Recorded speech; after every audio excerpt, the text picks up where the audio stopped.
నిన్న మరొక ఆసక్తికరమైన విషయం, పవన్ కళ్యాణ్ గారు డిప్యూటీ సీఎం గారు కర్నూలు జిల్లా వెళ్ళి పిన్నాపురంలో ఒక హైబ్రిడ్ రెన్యూవబుల్ ఎనర్జీ ప్రాజెక్ట్ని చూసి ఇది అద్భుతమైన ప్రాజెక్టు, ప్రపంచంలోనే బ్రహ్మాండమైన ప్రాజెక్ట్ అని కితాబు ఇచ్చారు. చాలా సంతోషం. ఎందుకంటే ఈ ప్రాజెక్టు గౌరవ ముఖ్యమంత్రి జగన్మోహన్ రెడ్డి గారి ప్రోత్సాహంతో ప్రారంభమై ఇవాళ ప్రపంచంలోనే పేరున్న ప్రాజెక్టుగా పూర్తయ్యే స్థితికి ఆ ప్రాజెక్ట్ వచ్చింది. ఒక తెలుగువాడు, ఒక ఆంధ్రుడు, అది కూడా ఈ ప్రాంతానికి చెందిన చలమలశెట్టి అనిల్ గారు ఆ ప్రాజెక్ట్ని టేకప్ చేసి ప్రపంచంలోనే ఒక గౌరవాన్ని తీసుకొచ్చే ప్రాజెక్ట్ని అక్కడ చేయడం అనేది డెఫినెట్గా అది ఒక హిస్టరీ.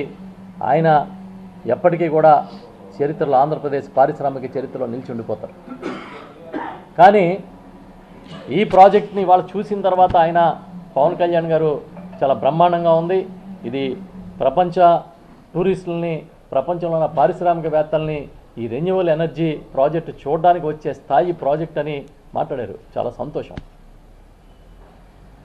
కానీ అధికారంలోకి వచ్చిన వెంటనే ఈ ప్రాజెక్టులో ఏదో తప్పులు జరిగినాయని, ఫారెస్ట్ ల్యాండ్ ఆక్యుపై చేశారని నోటీసులు ఇచ్చినట్టుగా పత్రికలో చూశాను నేను. అంటే దరిమిలా మనకు అర్థమైంది ఏంటంటే, చెప్పుడు మాటలు, తప్పుడు మాటలు విని మనం కానీ ముందుకెళ్తే ఇంత గొప్ప ప్రాజెక్టులు కూడా ఎఫెక్ట్ అవుతాయి.